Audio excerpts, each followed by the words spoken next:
لننطلق إلى العلا لنأتي دوما أولا لنطلب العلوم نغتدي بها مشاعلا لننطلق إلى العلا لنأتي دوما أولا لنطلب العلوم نغتدي بها مشاعلا فالكون شاءه الإله أن يكون معملا والمرء طول عمره مع سيحيا أملا.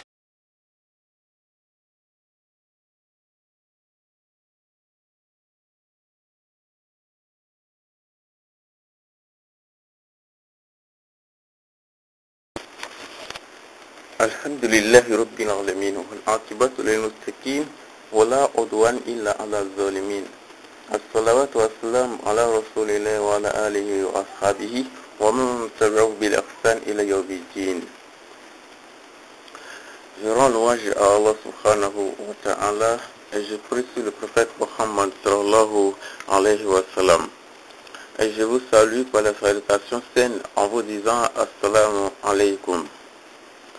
Donc, à propos de la question, les chiites sont au haut degré du paradis ou dans le profond de l'enfer. C'est-à-dire, si quelqu'un meurt chiite, aura-t-il la possibilité d'aller au paradis ou bien d'aller en enfer? Et si il ira au paradis, il occupera quel degré, haut degré, ou bien s'il va dans l'enfer, il occupera quel degré, le plus profond ou bien le degré le plus simple. En d'autres termes, est-ce que quelqu'un qui est chiite bénéficiera de l'interception du prophète Muhammad sallallahu alayhi wa sallam? Voilà ce qui sort de cette question, les chiites au haut degré du paradis ou dans le profond de l'enfer. Alors, et tous nous savons que la religion auprès d'Allah c'est l'islam. Allah subhanahu wa ta'ala, il a créé l'univers, il a créé l'homme, et parmi les hommes, il a choisi Wastafa Muhammad sallallahu alayhi wa sallam. Il a choisi le prophète Muhammad sallallahu alayhi wa sallam qu'il a élevé au plus haut degré. Il a élevé au plus haut degré, le prophète sallallahu alayhi wa sallam est dans ce monde et dans l'au-delà le plus grand de tout ce que Allah subhanahu wa ta'ala a créé. Et parmi les religions, Allah subhanahu wa ta'ala a choisi l'islam.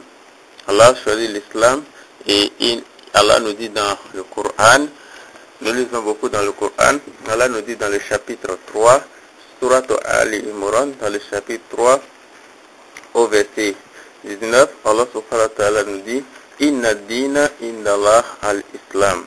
Inna dina indallah al-Islam. C'est la religion agréée de Dieu, d'Allah, c'est l'Islam. Et dans le même chapitre toujours, au verset 85, Allah subhanahu wa ta'ala a dit A'udhu billahi minash shaitanir rajim wa man yabtaghi ghayra al-Islam dinan falan yuqbala minhu wa huwa fil akhirati minal khasirin. Et quiconque en dehors de l'islam adopte une autre religion, ce ne sera pas accepté de sa part et il sera dans l'au-delà parmi les perdants. Qu'Allah nous épargne de la perdition, qu'Allah nous préserve du groupe des perdants. Donc Allah subhanahu wa ta'ala nous a confirmé que l'unique religion qui est agréée auprès de lui, c'est l'islam. Donc c'est une manière pour nous dire qu'il y aura beaucoup de religions. Il y aura beaucoup de religions. Il ne faut pas être indifférent sur ces religions, pensant que tout adore le même Dieu, tel l'avance beaucoup de personnes qui disent toute religion adore le même Dieu. Et ce n'est pas possible. Et parmi toutes les religions, la seule que Allah subhanahu wa ta'ala a choisi, c'est l'islam. Donc on voit clairement dans la sourate 5, sourate al-Ma'ida, au verset 3, Allah subhanahu wa ta'ala il dit وَرَضِيتُ لَكُمُ الْإِسْلَامَ دِينًا وَرَضِيتُ لَكُمُ الْإِسْلَامَ دِينًا. Et je vous recommande et j'agrée pour vous l'islam comme religion. J'agrée de votre part l'islam comme religion. Donc celui qui vient auprès d'Allah avec l'islam, il sera accepté. Celui qui vient auprès d'Allah avec une religion qui n'est pas islamique, il ne sera pas accepté. Alors donc c'est ça, il y a l'accord commun, l'accord de l'unanimité, que seul l'islam est la religion d'Allah subhanahu wa ta'ala. Maintenant, et quand nous entrons dans l'islam, voilà généralement sur la religion, il y a la pluralité religieuse, il y a beaucoup de religions, et parmi lesquelles Allah a choisi l'islam. Et de la même manière dans l'islam aussi, il y a beaucoup de divisions, il y a beaucoup de groupes, qui se sont formés à part. Et ceci, le prophète sallallahu alayhi wa sallam nous a mis en garde. Il ne suffit pas de dire je suis musulman et c'est fini. Il ne suffit pas de le dire et c'est fini. L'islam, c'est une religion, c'est un monde de savoir. C'est un savoir. On ne peut pas être musulman sans savoir. Il faut chercher le savoir, connaître ce qu'on fait, savoir ce qu'on fait, savoir celui qu'on suit, savoir tout ce que nous faisons comme adoration dans l'islam, tel que le hadith Qudsi dit Arifuni qabla an ta'buduni kayfa ta'buduni wa lam ta'rifuni. Allah subhanahu wa ta'ala dit dans le hadith Qudsi connaissez-moi, cherchez à me connaître avant de m'adorer. Comment pouvez-vous m'adorer alors que vous ne me connaissez pas? Alors que vous ne me connaissez pas.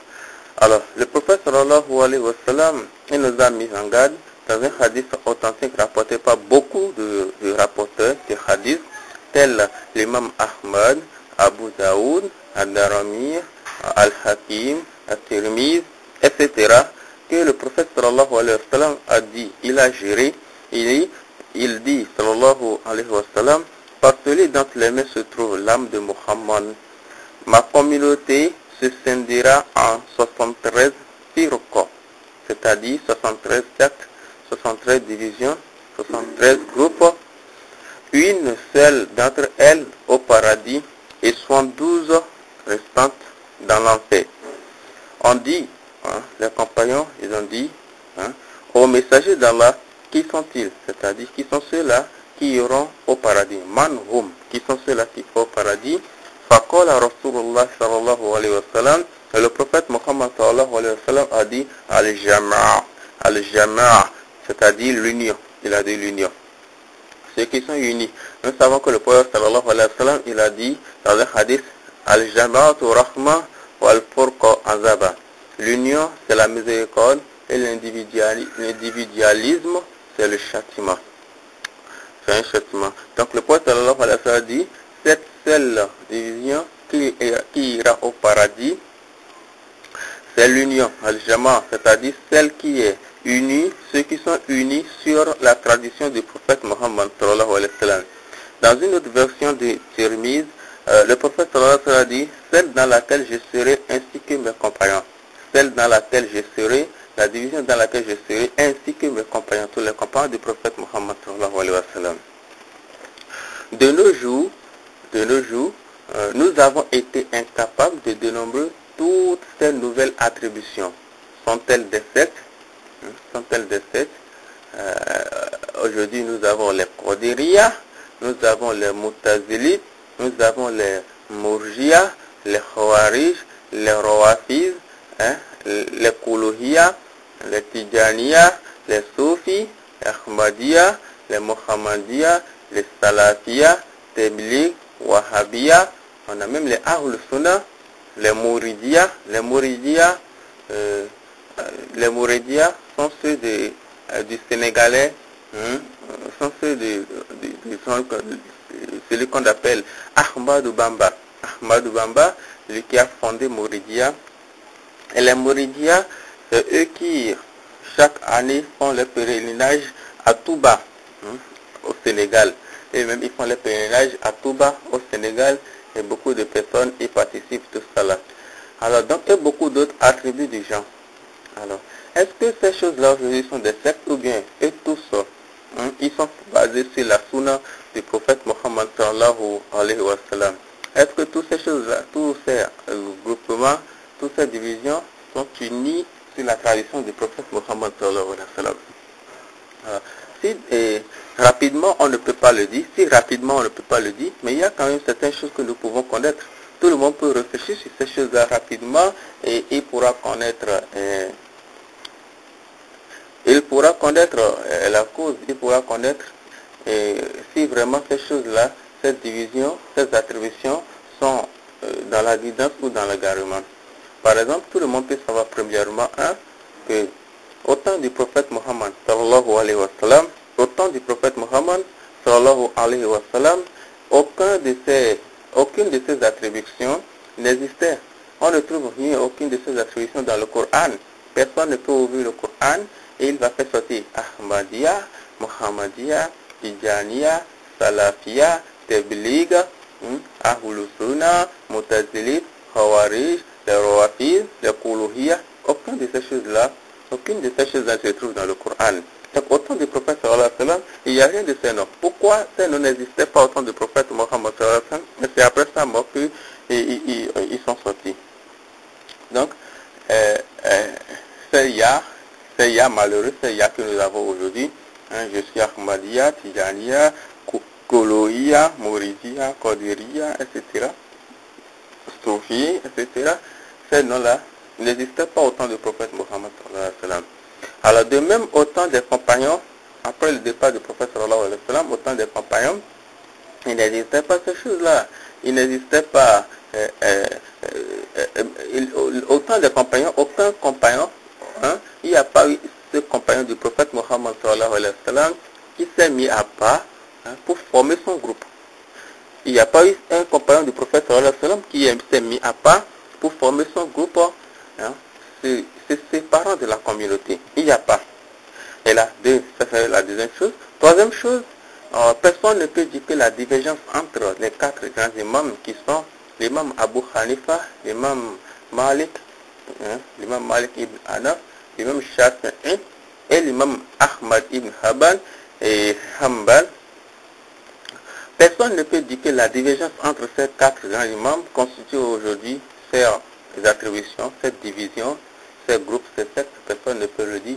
Parce que tous ces quatre imams, d'abord, l'imam Abu Hanifa et l'imam Malik s'étaient rencontrés. Et d'abord, l'imam Abu Hanifa a envoyé son enfant chez l'imam Malik pour acquérir le savoir, afin que l'imam Malik l'apprenne le savoir. Et c'est pour qu'on compte cet enfant, des fois parmi les enfants de l'imam Malik. Alors qu'en réalité, il n'était pas un enfant de l'imam Malik. C'était l'enfant de Abu Hanifa. Et les deux s'étaient rencontrés, une fois ils ont discuté, etc. Et après l'imam Shafi'i, lui, il a étudié chez l'imam Malik, et l'imam Ahmad aussi, il a étudié chez l'imam Shafi'i. Alors les quatre imams sont unis sur la sunna du prophète Mohammed sallallahu alayhi wa sallam. Donc aucun d'eux n'a été la cause de la division de la communauté du prophète Mohammed sallallahu alayhi wa sallam. Donc ces choses-là, ces attributions sont-elles des siècles? Et pourquoi les partisans d'un même groupe se réservent des compassions particulières? Des compassions particulières, c'est-à-dire quoi? Les Ahmadiyya, ils s'aiment. Un Ahmadiyya aime un second Ahmadiyya plus qu'un autre qui n'est pas. Un Tijaniya, il est content, à l'aise quand il est dans le groupe de Tijaniya plus que quand il est dans un autre groupe. Un Soufi, un Mourjiya, un Kuluhiya, un Khawarij, etc. Quand chacun se retrouve dans son groupe, il est à l'aise. Et donc toutes ces choses-là nous amènent à penser qu'il s'agit réellement de division des groupes. Alors aujourd'hui, nous ne sommes pas là pour parler de tous ces groupes-là. Nous sommes là uniquement pour parler des chiites. Les chiites, sont-ils des musulmans? C'est-à-dire, sont-ils dans l'égarement ou bien sont-ils dans la droiture? Sont-ils dans l'égarement ou bien sont-ils dans la droiture? Inch'Allah, on n'a pas besoin de beaucoup de connaissances avant de pouvoir faire cette conclusion, de répondre à cette question. Les chiites, beaucoup peuvent les connaître facilement. Il suffit seulement de faire une petite recherche, un petit exposé sur eux. La première chose à connaître sur les chiites, c'est quelle est l'origine chiite, quelle est leur origine. Donc tout a commencé, l'origine des chiites remonte au juif qu'on appelle Abdullah ibn Saba.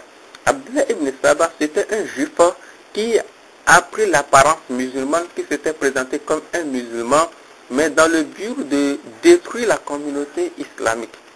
Dans le seul but de détruire la communauté islamique, de mettre la séparation là où il y a l'union, la mésentente là où il y a d'entente. C'était son but. Pourquoi? Parce que Abdullah ibn Saba, il était un juif. Le prophète sallallahu alayhi wa sallam, il a chassé les juifs de Médine à cause de leur malhonnêteté de Médine. Et après, au temps de Omar les a chassés totalement de l'Arabie. Parce que le prophète sallallahu alayhi wa sallam a dit deux fois différentes ne peut jamais résider en Arabie Saoudite. Donc voilà, et ils sont partis.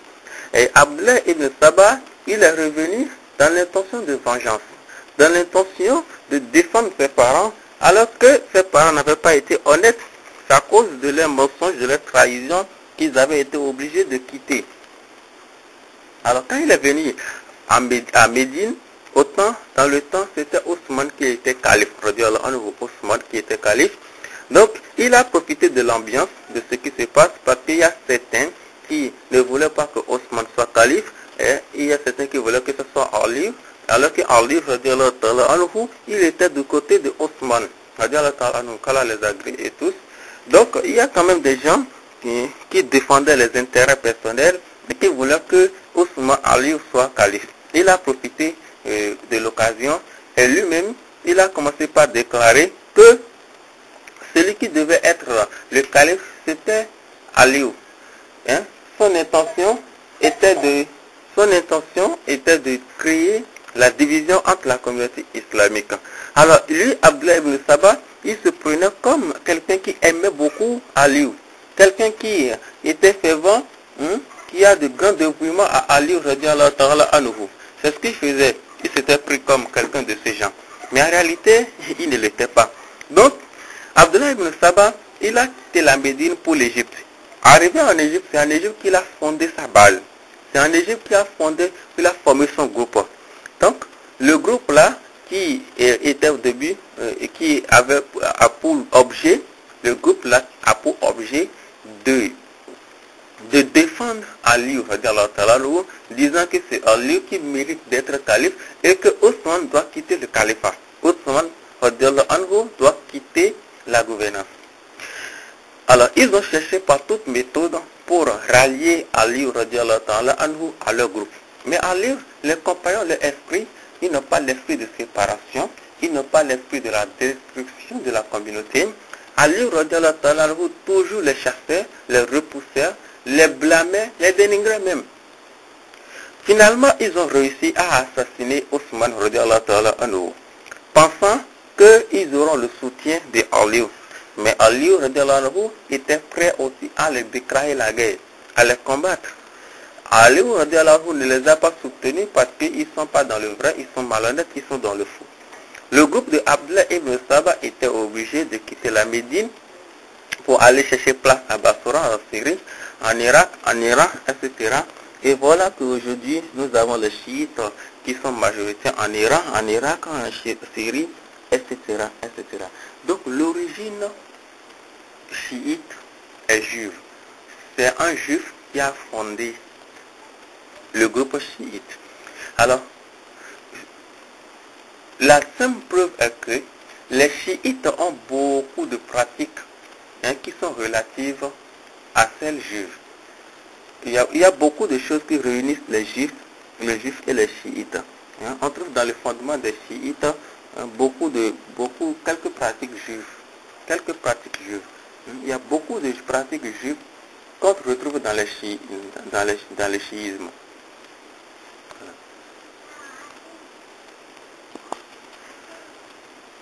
Donc, alors, voici l'origine des compagnons l'origine des chiites. Les chiites, l'origine, tout le monde connaît ça. Premièrement, le chiisme est descendu, est fondé par les juifs. Alors, deuxième chose à connaître sur le chiisme, leurs ouvrages. Les ouvrages chiites. Les ouvrages chiites, tout comme les juifs. Chez les juifs les Juifs considèrent plus le Talmud, mais le Talmud, ils le considèrent plus que la Torah, plus que la Bible. C'est la réalité chez les Juifs. Chez les Juifs, le Talmud a beaucoup de valeur. Et ça a été écrit par un rabbin Yohan. Mais de la même manière, chez les chiites, il y a d'autres livres chez les chiites qui ont plus de valeur que Al-Qur'an, subhanallah. Alors que pour tout croyant, à la mission du prophète Mohammed sallallahu alayhi wa sallam, tout croyant sincère de la communauté du prophète Mohammed sallallahu alayhi wa sallam, tout croyant sincère du prophète Mohammed, tout croyant sincère d'Allah, tout croyant sincère qui croit à la mission du prophète Mohammed sallallahu alayhi wa sallam, doit accepter Al-Qur'an comme le livre qui est au-dessus de tous les livres. Donc, comme les Juifs qui ont d'autres livres qui ont de valeur plus que la Bible, les chiites aussi ont les livres qui, à leur niveau, ont plus de valeur que Al-Qur'an. Voilà. Donc, parmi les livres, on a Al-Kafi. Al-Kafi, c'est un livre écrit par Sikat al-Islam Mohammed ibn Yaqub, qui est mort en 328 de l'Égypte. C'est le livre le plus sûr des chiites concernant des fausses paroles attribuées au prophète Mohammed sallallahu alayhi wa sallam. Dans ce livre Al-Kafi, ce livre comporte des fausses paroles attribuées au prophète Mohammed sallallahu alayhi wa sallam, ou aussi des hadiths de les imams jugés infaillibles. Les chiites jugent les imams infaillibles. Donc, Al-Kafi, c'est comparable au Talmud des Juifs. Alors, et le grand imam chiite Al-Khomeini, il a parlé pour valoriser ce livre Al-Kafi. Il a dit: pensez-vous qu'il soit suffisant pour notre vie religieuse d'avoir ces lois résumées dans Al-Kafi, puis placées sur une étagère? Donc, c'est une manière pour valoriser le livre Al-Kafi. Donc, le deuxième livre qui est très référencié chez les chiites, c'est le Coran chiite. Le Coran chiite, Mus'haf de Fatima. Le Mus'haf de Fatima, c'est le Coran chiite. Parce qu'on a interrogé Jafar, qui a dit, on l'a interrogé dans Al-Kafi, volume 1, page 457, on l'a interrogé à Jafar sur ce Mus'haf de Fatima. Il répondit: c'est un Coran 3 fois plus grand que la copie que vous avez du Coran. Il dit: c'est un Coran 3 fois plus grand que la copie que vous avez du Coran, et par là, il ne contient pas une simple lettre de votre Coran. Il ne contient pas une simple lettre de notre Coran. Donc, ça veut dire qu'ils ont leur Coran à part. Ils ne croient pas, ils n'acceptent pas le Coran tel qu'il est descendu au prophète Mohammed sallallahu alayhi wa sallam. Ils ont leur Coran falsifié. Et aussi, pour les livres, ils ont les livres qu'ils utilisent souvent, les tafsirs chiites, tels Tafsir al-Ayashi, Bihar, al-Anwar, Tafsir al-Burhan, Tafsir al-Qumi, etc. Donc, les livres chiites sont différents, qu'ils utilisent souvent pour mentir sur la religion d'Allah subhanahu wa ta'ala. Tout croyant sincère du prophète Mohammed, tout croyant sincère d'Allah, tout croyant sincère qui croit à la mission du prophète Mohammed sallallahu alayhi wa sallam, doit accepter Al-Qur'an comme le livre qui est au-dessus de tous les livres. Donc, comme les Juifs qui ont d'autres livres qui ont de valeur plus que la Bible, les chiites aussi ont les livres qui, à leur niveau, ont plus de valeur que Al-Qur'an. Voilà. Donc, parmi les livres, on a Al-Kafi. Al-Kafi, c'est un livre écrit par Sikat al-Islam Mohammed ibn Yaqub, qui est mort en 328 de l'Égypte. C'est le livre le plus sûr des chiites concernant des fausses paroles attribuées au prophète Mohammed sallallahu alayhi wa sallam. Dans ce livre Al-Kafi, ce livre comporte des fausses paroles attribuées au prophète Mohammed sallallahu alayhi wa sallam, ou aussi des hadiths de les imams jugés infaillibles. Les chiites jugent les imams infaillibles. Donc, Al-Kafi, c'est comparable au Talmud des Juifs. Alors, et le grand imam chiite Al-Khomeini, il a parlé pour valoriser ce livre Al-Kafi. Il a dit: pensez-vous qu'il soit suffisant pour notre vie religieuse d'avoir ces lois résumées dans Al-Kafi, puis placées sur une étagère? Donc, c'est une manière pour valoriser le livre Al-Kafi. Donc, le deuxième livre qui est très référencié chez les chiites, c'est le Coran chiite. Le Coran chiite, Mus'haf de Fatima. Le Mus'haf de Fatima, c'est le Coran chiite. Parce qu'on a interrogé Jafar, qui a dit, on l'a interrogé dans Al-Kafi, volume 1, page 457, on l'a interrogé à Jaffa sur ce mushaf de Fatima, il répondit, c'est un Coran 3 fois plus grand que la copie que vous avez du Coran. Et il dit, c'est un Coran 3 fois plus grand que la copie que vous avez du Coran. Et par Allah, il ne contient pas une simple lettre de votre Coran. Il ne contient pas une simple lettre de notre Coran. Donc ça veut dire qu'ils ont leur Coran à part. Ils ne croient pas, ils n'acceptent pas le Coran tel qu'il est descendu au prophète Mohammed sallallahu alayhi wa sallam. Ils ont le Coran falsifié. Et aussi, pour les livres, ils ont les livres qu'ils utilisent souvent, les tafsir chiites, tels tafsir al-Ayashi, Bihar, al-Anwar, tafsir al-Burhan, tafsir al-Qumi, etc., etc. Donc, les livres chiites sont différents, qu'ils utilisent souvent pour mentir sur la religion d'Allah subhanahu wa ta'ala. Les contenus des livres chiites, et donc, il faut voir ce que contient ces livres chiites pour mieux comprendre que ce sont des livres très dangereux. Alors, le contenu des livres chiites est en contradiction avec le Noble Coran. Il y a beaucoup de contradictions. Je vais vous citer quelques-unes de ces contradictions. Dans le livre que j'ai mentionné, Al-Kafi, vous lirez des paroles odieuses, des mauvaises paroles que vous n'imaginerez jamais qu'elles pouvaient provenir des musulmans pieux de la communauté du prophète Mohammed sallallahu alayhi wa sallam. Toute personne qui lit ces paroles peut déjà comprendre le danger des chiites. Alors les chiites ont les imams qu'ils vénèrent. Chez eux, le premier imam chez les chiites, c'est Ali.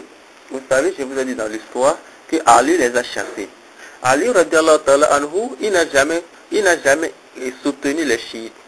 Mais les chiites, aujourd'hui, ils disent que les imams, le premier imam, c'est Ali. C'est une absurdité qu'Allah nous fasse comprendre. Alors donc, chez les chiites, les imams sont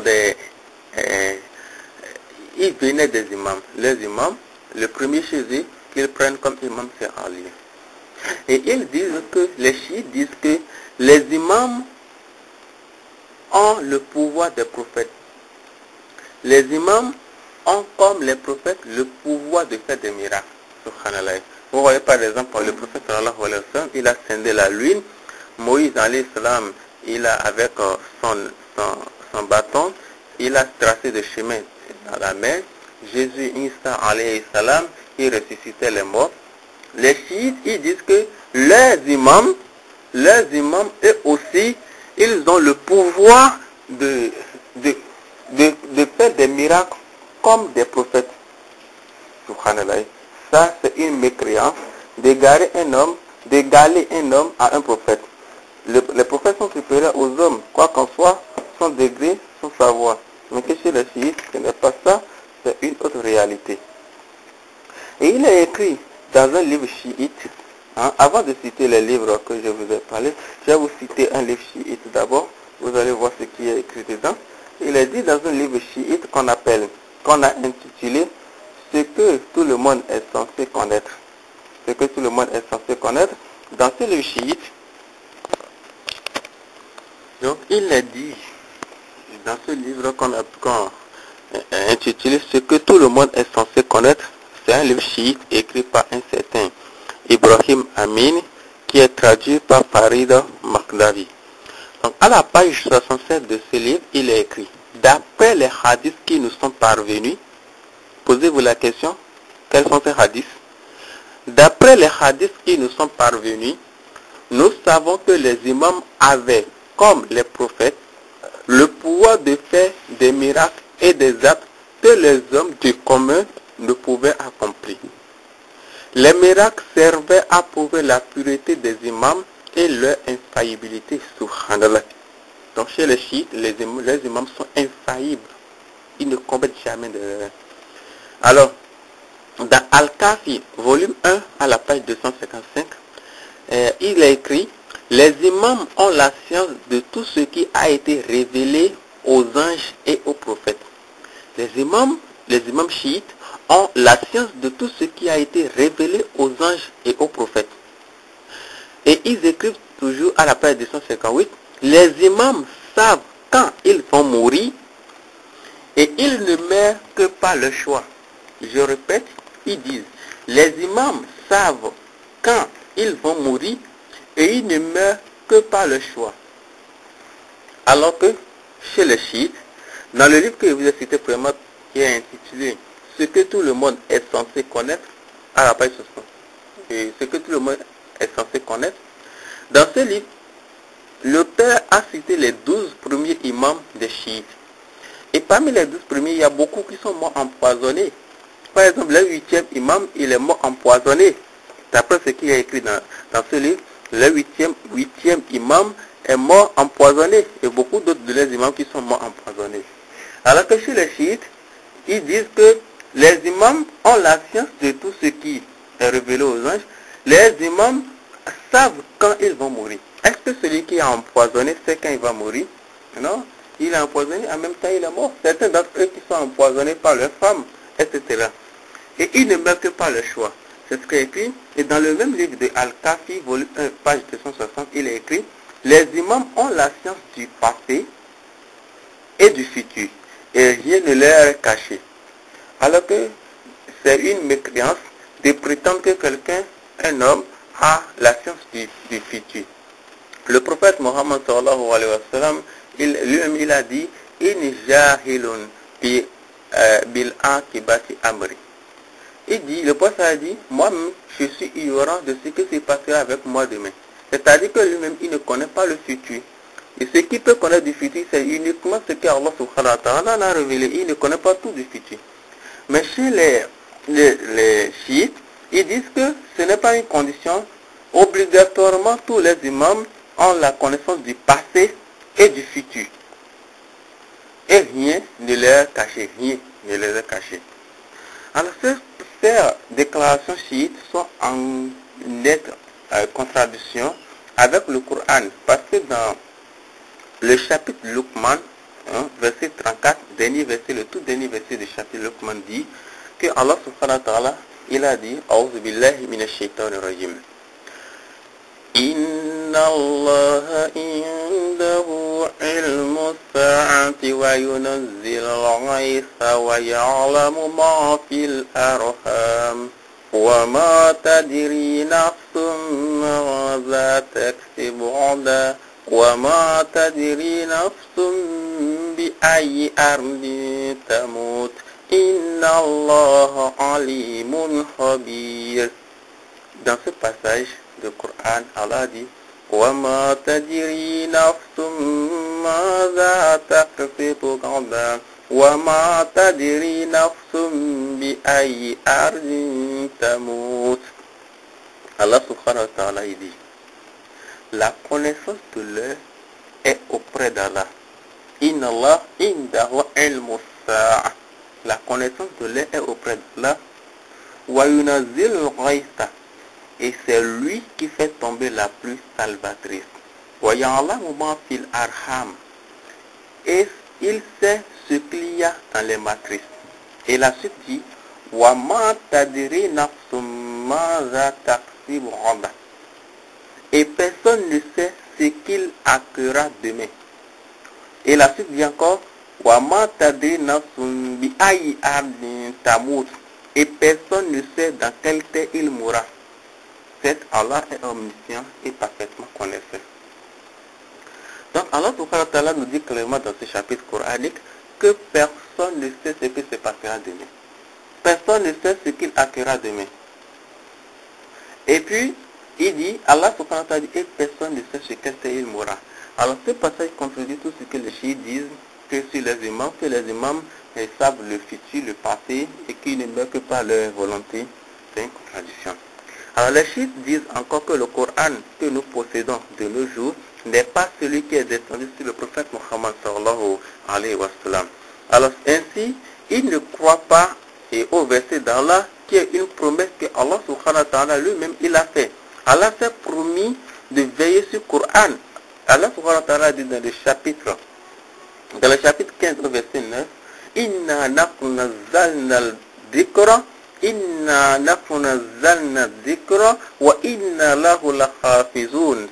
Allah subhanahu wa ta'ala dit, en vérité c'est nous qui avons fait descendre le rappel, c'est-à-dire le Coran, et c'est nous qui en sommes garants. C'est-à-dire Allah dit, c'est lui qui, le Coran est venu de lui, et c'est lui-même qui assure sa protection, c'est lui-même qui assure sa préservation, c'est-à-dire il protège le Coran et le Coran ne subira aucune rectification, rien. Mais les chiites, ils ne croient pas à cela. Donc aussi, il y a des contradictions avec les propos du prophète Mohammed sallallahu alayhi wa sallam. Chez les chiites, dans le livre Al-Kafi, au volume 10, à la page 55, il est écrit: quiconque installe un autre imam en dehors de Ali et retarde ainsi son califat est un polythéiste. Et ils écrivent cela: quiconque installe un autre imam en dehors de Ali et retarde ainsi son califat est un polythéiste.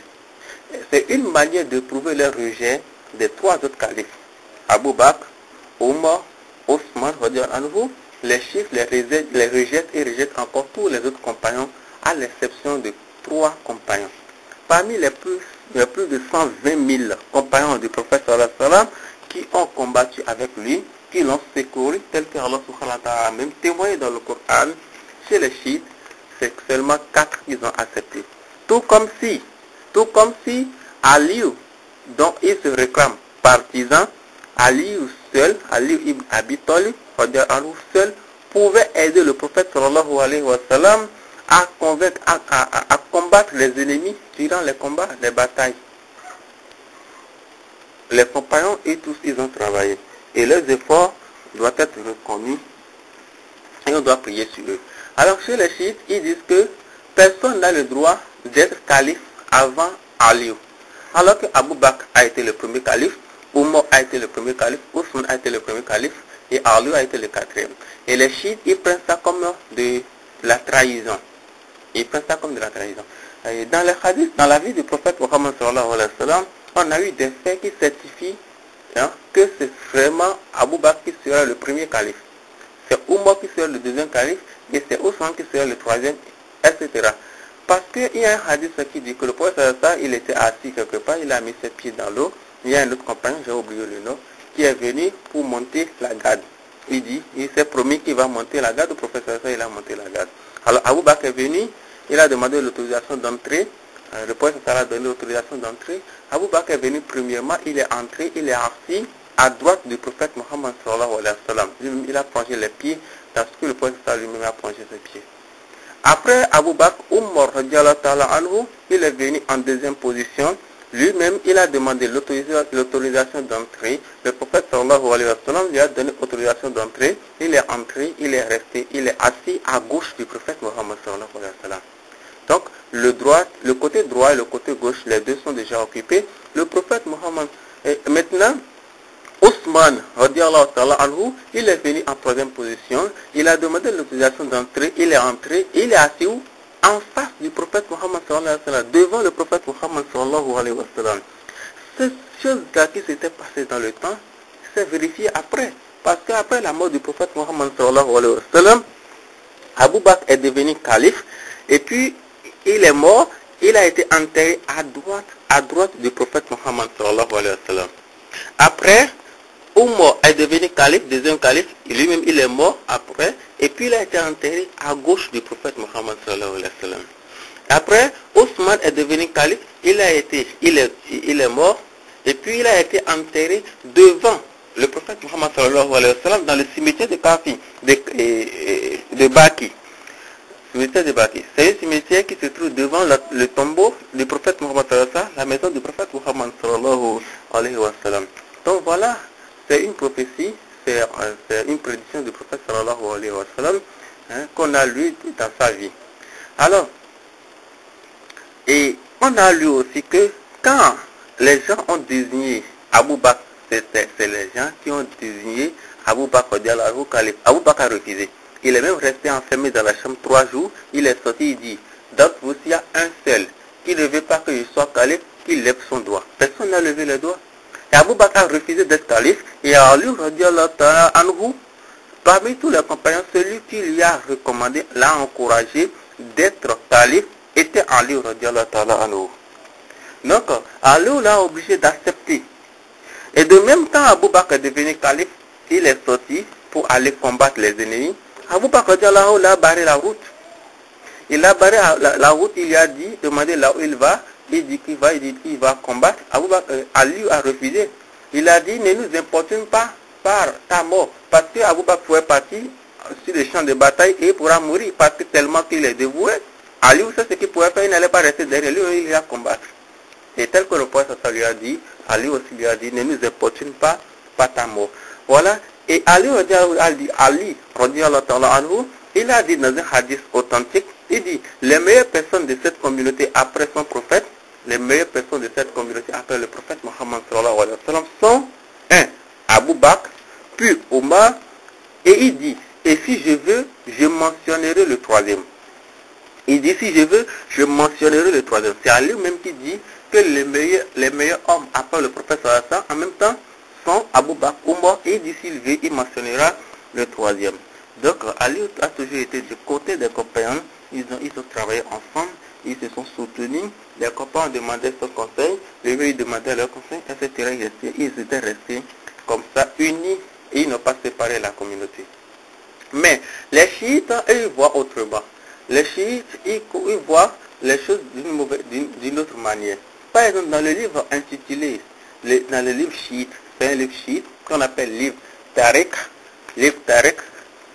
de classe 8, c'est un livre réservé aux enfants de 12 ans, 13 ans, Madrasa Ahlul Bayt, les livres sur lesquels il est écrit Ahlul Bayt, ce sont les livres chiites. Alors écoutez ce que les chiites ils disent, et ce qu'ils enseignent à leurs enfants depuis le bas âge. Ils ont écrit dans ce livre, à la page 10, parmi les premiers à féliciter l'imam Ali, figuraient Abu Bakr et Umar. Curieusement, il fut aussi les premiers à lui renier ses droits après le décès du saint prophète. Et à la page 33, ils écrivent, l'histoire montre qu'Abu Bakr, Umar et d'autres parvinrent à accomplir exactement ce qu'ils avaient planifié. Qu'Allah les maudisse à jamais de leur traîtrise. Donc les chiites apprennent à leurs enfants dès le bas âge à maudire les compagnons, à maudire Abu Bakr, à maudire Omar, à maudire. Et où est-ce qu'il est écrit que c'est en les maudisant qu'on ira au paradis? Et toujours dans la page, à la page 33 de ce même livre, il est écrit, il est important pour nous de réaliser que cette seule action commise par le maudit Omar fut la cause de la division éternelle entre les musulmans et il est responsable des milliers de morts causés lors des conflits entre les chiites et les sunnites durant des siècles.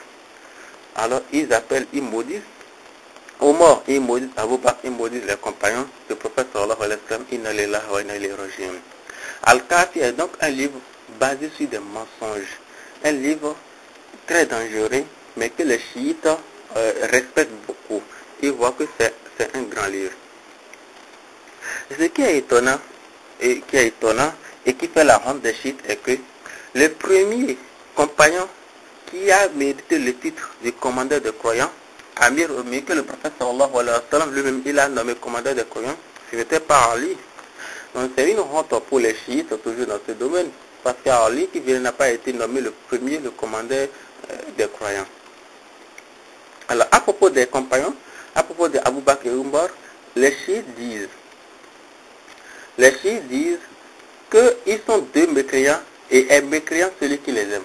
Ils disent qu'Abu Bakr et Umar sont des mécréants et celui qui les aime aussi est un mécréant. Alors, par exemple, les chiites disent que les gens après le prophète sallallahu alayhi wa sallam sont devenus apostats, c'est-à-dire tous les 120 000 compagnons sont devenus apostats, et à l'exception de trois. Ces trois-là, ils vont les citer. Ils ont dit Al-Miqdad ibn al-Aswan, Abu Zar al-Ghifar et Salman al-Farisi. Chez les chiites, ils disent que dans tous ces 120 000 compagnons qui ont œuvré pour la cause du prophète sallallahu alayhi wa sallam, Hamza, l'homme du prophète sallallahu alayhi wa sallam, qui est mort à Uhud, en défendant l'islam, tous ses compagnons, le prophète sallallahu alayhi wa sallam, les chiites disent que c'est seulement trois qui sont bons chez eux. Ils les ont cités Al-Miqdad, Abu Zar et puis Salman al-Farisi. Ils disent que Abu Bakr est turpitude. Ils disent que Abu Bakr est turpitude, Omar est illicite et que Ousmane est injuste. Et il traite Abu Bakr, Umar, Ousmane, Aïcha et beaucoup d'autres. Il les traite de maudits idolâtres et des magiciens. Hein? Et il respecte Abu Lolo. Abu Lolo, il le respecte sérieusement. Abu Lolo, c'était lui qui avait assassiné Umar. Les chiites l'appellent le père courage de la religion. Et il fête même le jour où il a assassiné Umar. Voilà. Les ennemis de l'islam sont les amis des chiites. Voilà, donc c'est écrit. Alors nous lisons dans Kulaini, hein, Kulaini cite l'imam Baki qui dit dans Furu ul-Kafi, dans le livre de Kafi, toujours Kitab al-Rawda, il a écrit, les gens sont devenus apostats après la mort du prophète sallallahu alayhi wa sallam, sauf 3 personnes, Al-Miqdad ibn al-Aswad, Abu Za al-Ghifar et Salm al-Faris. Et ils disent, Abu Bakr et Umar ne se sont pas repentis avant de mourir. En fait, ils n'ont même pas mentionné ce qu'ils ont fait à Ali. qu'Allah et les anges et l'humanité les maudissent. Alors il a écrit que Moula Baki a écrit, nous croyons qu'il faut se dissocier des 4 idoles suivantes. Il traite Abu Bakr d'idole. Il dit ces 4 idoles suivantes, Abu Bakr, Umar, Ousmane et Muawiyah. Parmi les compagnons, ceux qui sont les terribles ennemis sont ces 4 là, Abu Bakr, Umar, Ousmane et Muawiyah. Et de 4 femmes, Aïcha, Hafsa, Hind et Hakam. Dites-vous, qu'est-ce qu'Aïcha a fait? Les a fait? Qu'est-ce que Hafsa les a fait? Qu'est-ce que Hind les a fait? Il les déteste. Il dit, il les traite des idoles. Et il traite aussi d'autres compagnons d'idoles. Il dit, avec tous leurs associés fidèles. Il dit, ce sont les pires êtres parmi la création d'Allah. Il traite les compagnons d'Allah, les compagnons du prophète Muhammad sallallahu alayhi wa sallam, des pires êtres de la création que Allah subhanahu wa ta'ala a créé. Et ils disent, il n'est pas possible de croire en Allah, son messager, et les imams sans se dissocier de leurs ennemis. C'est toujours dans ce livre incité, ce passage est tiré de Hakul Yakin, volume 2, page 519. Alors, toujours dans Hakul Yakin, il est écrit à la page 342 que quand on dit Pharaon et Haman dans le Coran, que ça désigne Abu Bakr et Umar. Il traite Abu Bakr de Pharaon et Haman et Umar de Haman. Alors le jour de Ashura, le 10e jour, chez les chiites, du premier mois Muharram, chez les chiites amènent un chien et l'appellent Umar. Ils amènent un chien qu'ils appellent Umar, puis ils se mettent à frapper avec des bâtons. Ils se mettent à frapper ces chiens avec des bâtons et à le lapider jusqu'à ce qu'il meure.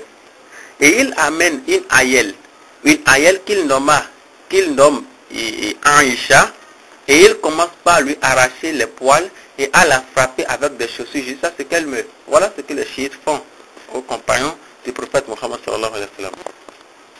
Chez les chiites, c'est seulement Ali qui a tout l'honneur, tous les mérites, alors que le prophète Muhammad sallallahu alayhi wa sallam, il a dit beaucoup de choses concernant ses compagnons. Le prophète sallallahu alayhi wa sallam, il a dit, Dieu exalté a dit, celui qui sera hostile à l'un de mes élus, je lui déclarerai la guerre. Le prophète continue toujours de dire, n'insultez pas un de mes compagnons. Je ne jure pas celui dont mon âme est entre ses mains. Si l'un d'entre vous dépense de l'or autant que la grandeur du mont Ohod, en aumône, il n'atteindra pas un moud du mérite de l'un d'eux, ni même la moitié du moud. Vous savez que le moud, c'est un appareil de mesure. Le prophète a dit, croyez Dieu à mes compagnons et ne les prenez pas en tant que cible pour les injurier après mon départ. Celui qui les aime, c'est comme il m'a aimé. Celui qui les hait, c'est comme il m'a haï. Celui qui leur nuit, c'est comme il m'a nui. Et celui qui m'a nuit à Dieu, à Allah, qui ne tarde pas à le faire périr. Le prophète a dit, aimer les Ansar, les compagnons habitants de Médine, est un acte de foi et leur haine est de l'hypocrisie. Demandez aux chiites qui ils aiment parmi les compagnons du prophète des Ansar, qui ils aiment. Donc il y a beaucoup de hadiths du prophète. Le prophète a dit, tenez vos langues quand on mentionne mes compagnons. Tenez vos langues quand on mentionne mes compagnons. Alors dans un hadith rapporté par Abu Huraira, le prophète a dit, quel bon homme est Abu Bakr? Quel bon homme est Umar? Quel bon homme est Abu Ubaidah ibn al-Jarrah? Quel bon homme est Usayd ibn Hudayr? Quel bon homme est Sabit ibn Qais ibn Shamas? Quel bon homme est Mu'az ibn Jabal? Quel bon homme est Mu'az ibn Amr ibn al-Jamour? Quel bon homme est Suhail ibn Baïda? Écoutons ce que le prophète sallallahu alayhi wa sallam il a cité. Donc les chiites ont écrit, il a été rapporté que Abu Abdallah, c'est-à-dire Ja'far, qu'ils appellent comme ça, a dit, pas un enfant ne naît sans qu'un, voilà, parmi les autres propos qui se trouvent dans les livres chiites, je cite, Ja'far qui dit, il n'y a pas un enfant ne naît sans qu'un diable ne soit présent. Si Allah sait qu'il sera des nôtres chiites, il le protégera de Satan. S'il n'est pas des nôtres, le diable enfoncera son doigt dans son anus, il deviendra pervers. Si c'est une femelle, il enfoncera son doigt dans son fesse et elle se prostituera. Subhanallah. Et ça, c'est cité dans Tafsir al-Ayashi, dans Bihar al-Anwar, dans Tafsir al-Burhan. Et donc, chez les chiites, tous les compagnons du prophète sallallahu alayhi wa sallam qui ne sont pas chiites, à l'exception, tous les compagnons du prophète sallallahu alayhi wa sallam qui ne sont pas chiites, chez les chiites, le diable a enfoncé son doigt dans leur anus ou bien dans leur tête, subhanallah. Vous imaginez à quel point ils osent, à quel point ils pêchent à travers leurs propos. Alors que le prophète sallallahu alayhi wa sallam il a dit que tout enfant est né sur la fitra, sur le fitra. Fitra, tout enfant est né avec la pure croyance. Tout enfant est né musulman. C'est ce que le prophète sallallahu alayhi wa sallam a dit.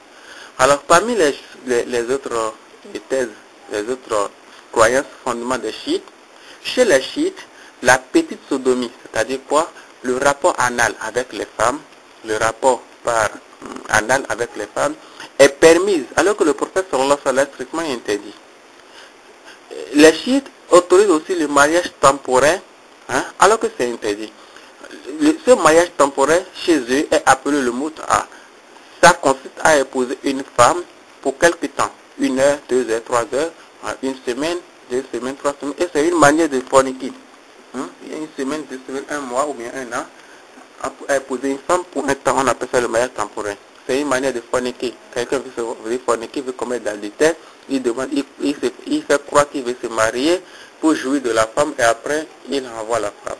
Et chez les chiites, c'est une bonne chose. Le mariage temporaire est une bonne chose. Profiter de la femme pour un temps et l'abandonner, c'est une bonne chose. Il écrit, Al-Komi et Al-Kashani ont rapporté que Ja'far a dit, Ja'far, qui est aussi un des grands imams, a dit, la mut'a est ma religion, et la religion de mes ascendants. Celui qui la pratique, pratique notre religion, et celui qui la réunit, réunit notre religion, et croit en une autre religion. Ils ont prétendu, ils ont encore menti sur le prophète sallallahu alayhi wa sallam. Ils ont dit que le prophète sallallahu alayhi wa sallam a dit, celui qui pratique la mut'a, c'est-à-dire le mariage temporaire, ne serait-ce qu'une seule fois, n'aura plus à craindre la colère d'Allah. Celui qui pratique le mariage temporaire n'aura plus à craindre la colère d'Allah. Et ça, c'est un pire mensonge qu'ils ont attribué au prophète Mohammed sallallahu alayhi wa sallam. Celui qui quitte ce monde, parmi les propos, les mensonges qu'ils ont attribués au prophète sallallahu alayhi wa sallam, celui qui quitte ce monde sans savoir pratiquer la mut'a viendra le jour dernier avec le sexe mutilé, l'organe coupé. Ça, c'est toujours dans les livres, dans les tafsirs. Alors, ils écrivent toujours, ils ont attribué faussement au prophète sallallahu alayhi wa sallam, celui qui pratique la mut'a, ne serait-ce qu'une seule fois, n'aura plus à craindre la colère du Tout-Puissant. Celui qui pratique la mut'a 2 fois sera ressuscité avec les bons, et celui qui pratique la mut'a 3 fois me concurrencera au paradis. Voilà ce que les mensonges, ce qu'ils ont dit. Ils disent que le prophète sallallahu alayhi wa sallam a dit, celui qui fait le mariage temporaire 3 fois concurrencera le prophète sallallahu alayhi wa sallam au paradis. Celui qui commet un péché le concurrencera au paradis. Ça c'est une illusion. Allah subhanahu wa ta'ala dit, wa zayyana lahum ash-shaytan a'malahum. Allah a rendu belle les œuvres. Allah et le diable, subhanallah. Wa zayyana lahum ash-shaytan. Le diable a enjolivé les œuvres. et ils ne savent pas qu'ils sont dans l'égarement, qu'Allah nous en préserve. Alors d'autres mensonges des chiites, chez les chiites, Ali ibn Abi Talib, que le prophète sallallahu alayhi wa sallam a élevé, ils disent que Ali a le mérite du prophète Muhammad sallallahu alayhi wa sallam. Ils disent que le Mahdi est plus grand que le prophète Muhammad sallallahu alayhi wa sallam. Ils disent encore que les imams chiites sont plus grands que les anges et les messagers, y compris même le prophète Muhammad sallallahu alayhi wa sallam. Chez les chiites, les imams sont plus grands même que le prophète Muhammad sallallahu alayhi wa sallam. Et c'est normal qu'ils ne sont pas musulmans. C'est parce que ce sont les juifs, des chrétiens, etc., qui croient que les hommes sont plus grands que le prophète sallallahu alayhi wa sallam. Les chiites aussi le croient comme ça. Et ils écrivent dans leurs livres, dans Tafsir al-Minhaj, ils écrivent que Mawla Fasalah Kashani a écrit. Kashani, il a écrit, le prophète sallallahu alayhi wa sallam a dit, quiconque fait le mut'a une fois aura le statut de Hussein.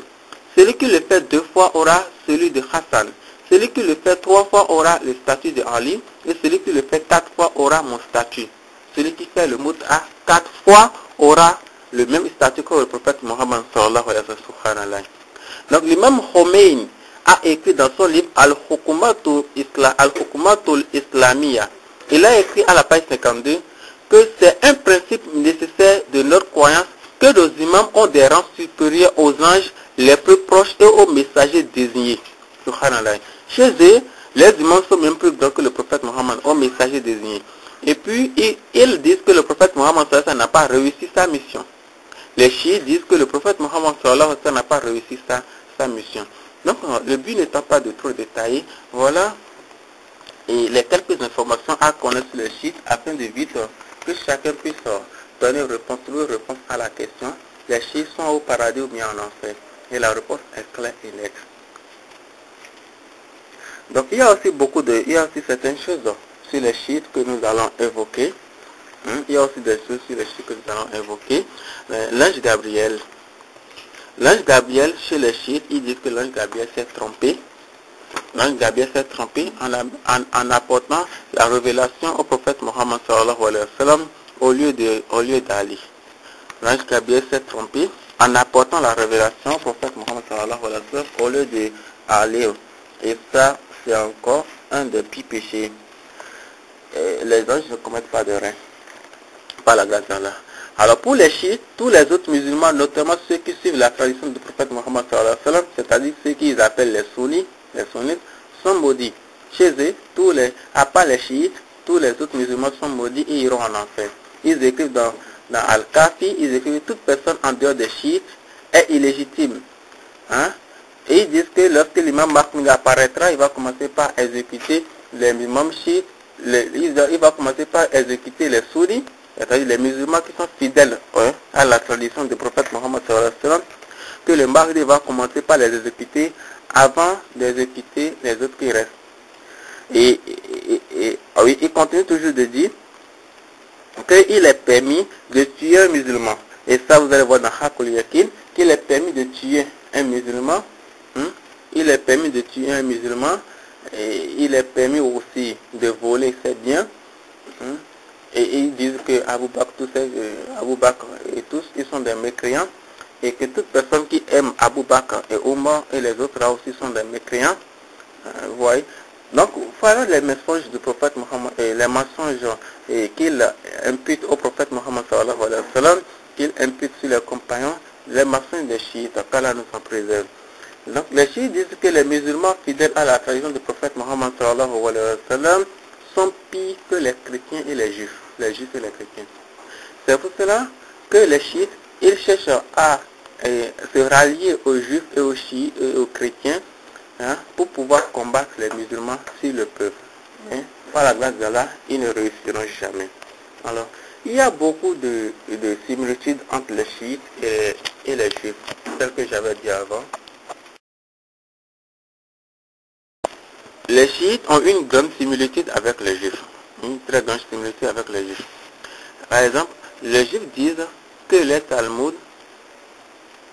les juifs disent dans les Talmud qu'un non-juif est comme un chien. Un non-juif est comme un chien. De même, les chiites représentent au mort chaque année par un chien. Les juifs disent que les non-juifs sont impurs. Les chiites disent que les non-chiites aussi sont impurs. Les juifs, ils disent qu'un juif peut tuer un non-juif sans problème. Les chiites aussi disent que un chiite peut tuer un non-chiite sans problème. Chez les juifs, il est permis de voler un non-juif. Chez les chiites, il est permis de voler un sunni qui n'est pas un chiite.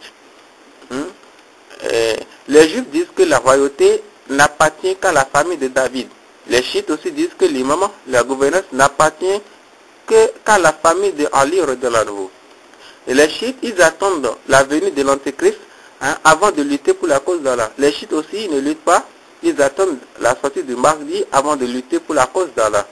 Les juifs ont falsifié la Torah, les chiites aussi ils ont falsifié le Coran qui est à leur disposition. Alhamdulillah, Dieu nous a préservés, et les musulmans fidèles à la tradition du prophète sallallahu alayhi wa sallam, ils ont conservé le Coran pour repousser l'œuvre malsaine des chiites.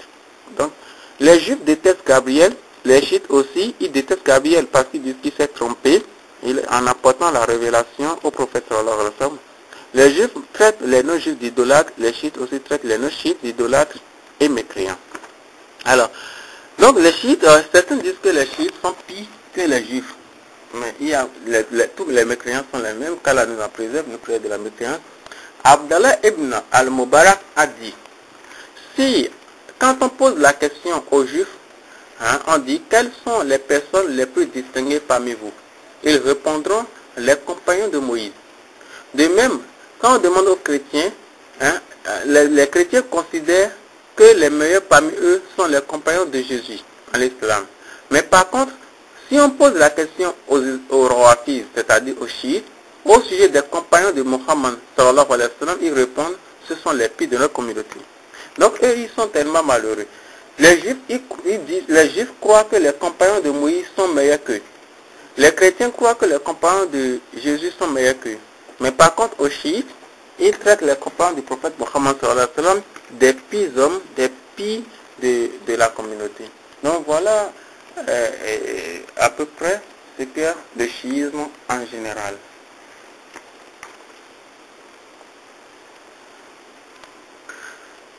L'ambiance contemporaine, de nos jours, actuellement, aujourd'hui, de nos jours, les chiites veulent qu'il y ait d'entente, d'union entre eux et les autres musulmans, qu'ils appellent sunnis. Ils veulent qu'il y ait d'union, d'entente entre eux et les musulmans qui sont fidèles à la tradition du prophète Mohammed sallallahu alayhi wa sallam. Alors que les chiites ne sont pas prêts à abandonner leur croyance. Avant que cette union soit réelle, soit possible, il faut que les chiites brûlent les livres, les mauvais livres qu'ils ont à leur disposition, qu'ils brûlent tous ces livres, Al-Kafi, Mus'haf de Fatima, et qu'ils purifient les âmes des mauvais, qu'ils purifient les âmes des mauvaises connaissances qu'ils ont chez eux. Ils disent que les imams sont plus grands que le prophète Mohammed sallallahu alayhi wa sallam. Ils doivent se débarrasser de toutes ces fausses croyances qu'ils ont, avant que cette union soit possible. Mais il ne veut pas le faire. Il veut juste une union de forme. Il ne veut pas de fond. Non, nous ne voulons pas cette union parce que c'est très grave, c'est très dangereux de se rallier à un chiite. Il est interdit de prier derrière un chiite. Il est interdit, il est dit, les savants ont dit que celui qui ne reconnaît pas la mécréance d'un chiite est un chiite. C'est pas un chiite, un mécréant. Celui qui ne reconnaît pas que les chiites sont mécréants, il est un mécréant. Vous voyez. Donc, aujourd'hui, on peut faiblir devant les œuvres, on peut s'affaiblir devant les œuvres, devant les œuvres habiles, les œuvres vigilantes du Sam Zahara. Sam Zahara, beaucoup ignorent que c'est un son chiite. Zahara, c'est un son chiite. Sam Zahara, c'est un son chiite. Beaucoup doivent savoir, ils doivent faire attention à cela. Donc aujourd'hui, la question à la réponse est très simple. On ne peut jamais compter les chiites faisant partie de la communauté du prophète Mohammed sallallahu alayhi wa sallam. On ne peut jamais le faire. On ne peut jamais dire qu'ils sont des musulmans. Et il est clair que les chiites, toute personne qui meurt chiite est en enfer. Toute personne qui meurt, à moins qu'elle se répand se convertit à l'islam avant de mourir. Et les savants ont dit, tel que vous l'avez dit, toute personne qui ne reconnaît pas que les chiites sont des mécréants est mécréante. Et toute personne qui dit, je ne sais pas s'ils sont mécréants ou s'ils ne le sont pas, aussi est mécréant. C'est une obligation de reconnaître la mécréance des chiites. Qu'Allah nous épargne de leur mécréance, qu'Allah nous guide dans le droit chemin, qu'il nous fasse miséricorde. Donc voilà, les chiites ne sont jamais au paradis s'ils meurent dans le chiisme, mais dans l'enfer à cause de leur mécréance, à cause de leurs mensonges odieux à l'égard du prophète sallallahu alayhi wa sallam et les mensonges sur Allah subhanahu wa ta'ala. Qu'Allah nous guide dans le droit chemin, qu'il nous fasse miséricorde, qu'il nous éloigne des pièges des charlatans. Qu'Allah ne nous laisse pas, ne nous abandonne pas au diable. Qu'Allah ne nous abandonne pas au diable et afin que le diable nous enjolive la perdition. Qu'Allah nous guide dans le droit chemin, qu'il nous maintienne, qu'il nous pardonne et qui nous aide à mourir suivant la sunna du prophète Muhammad, la tradition du prophète Muhammad sallallahu alayhi wa sallam. أقول ما تسمعون أستغفر الله الغفور الرحيم وصلى الله على نبينا محمد وعلى آله وصحبه أجمعين والسلام عليكم ورحمة الله تعالى وبركاته. طلب العلوم نغتدي بها مشاعلا